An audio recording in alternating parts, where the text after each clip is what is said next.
everybody, and welcome to the business of voiceover. This is the first lesson, getting started, setting yourself up. And in order to do any work for voiceover, you need a space. You need a space for your workstation, and you need a space to record in. So let's start by talking about the space that you record in.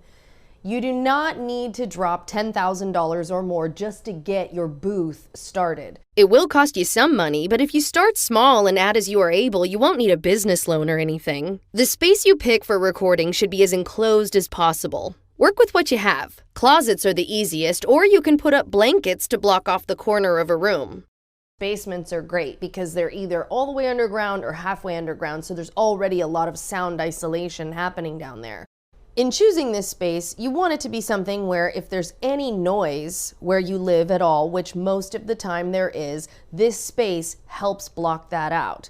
Now, once you've chosen this space, those walls are something that your voice is going to bounce off of and also go into the microphone. So you need to do some kind of soundproofing to your space. The general rule of thumb is that you want to have about 40% of the surfaces around you covered in sound absorbing material. So that can be anything from bedspreads to blankets to soundproofing foam. It's not even that expensive. You can get it on eBay for pretty cheap, to anything.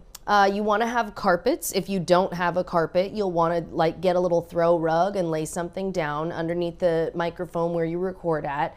And you want to figure out as many ways as you can to get the echo out of your space, and definitely the echo away from the microphone. You don't want echo or reverb or anything picked up in your recordings. In fact, you don't want anything picked up in your recording but your voice. And like I said, make it work with the space you have. If you have a closet with some clothes in it, you can staple or nail blankets to the ceiling and a few walls. One time I was living in a house temporarily and needed to set up a quick recording space in the basement, so I made a booth out of PVC pipes. I went to Home Depot and bought PVC pipes that I had them cut. And yes, I did have peach hair for a while, don't hate. See there in my basket, 4 6-foot ones, 8 2.5 feet ones, along with 8 elbow connectors.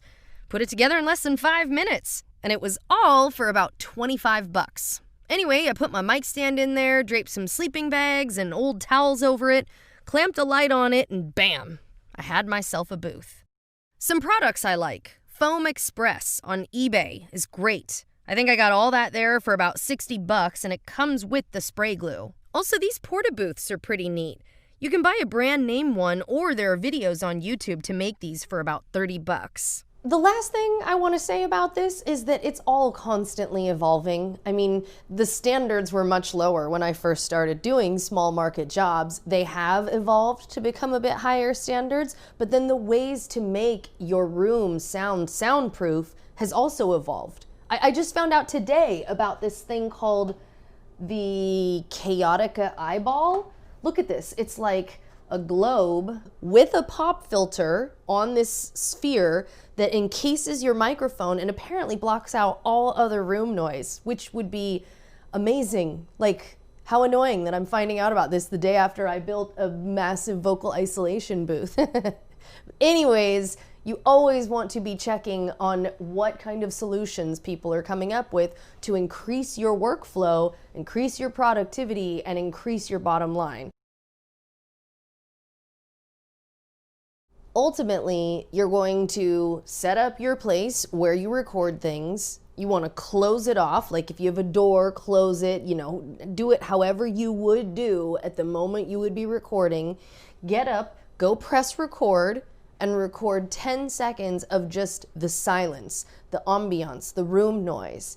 And then put your headphones on and listen to that recording back, and also look at the sound file. You see if you have a straight line of silence or if you have sound in your file. And if you do, then, it's not quite right and you need to make some changes and go again. And then you start to get better at that process too. And remember that it's not a crisis when the sound isn't perfect. It is all part of the process. It's all part of the workflow. I want to show you something else too. On my website, if you scroll down to my blog, it wasn't that long ago that I made a post. Here we go. 5 steps I've uncovered to do audiobook work. which is a whole nother story. But you can see I actually have moved since then, but so I had this baby gate up so my little toddlers wouldn't get into all my stuff. But this is a stand-up desk, and my big computer here, I have like a tower computer. I mean, you can work whatever way works for you, if it's a laptop or what, but I do a lot of editing and video editing, and I wanted a more powerful machine. So I have a tower back there, old school, and then I have like a cable that goes into my booth. I have another monitor in there. I have a wireless keyboard and wireless mouse in there. And then I can just like switch the screen from here over to here so that, because I don't want, if I'm like doing other stuff besides recording, I don't want to work in my booth all day, but I also can't work out here all day. Because I have now brought my capabilities of editing into the booth with me, it's made me even more productive. I set this up, as I say in this blog post, because this is a technique that audiobook narrators do. They do punch and roll, so they have the controls in the booth with them, and then when they mess up, they punch and roll themselves back in so that the finished file doesn't have any mess ups, if that makes sense.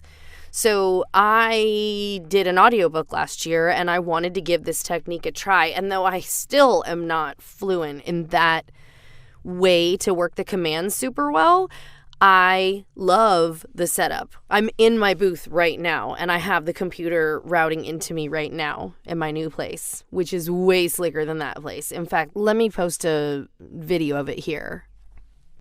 There is my phone on the mount.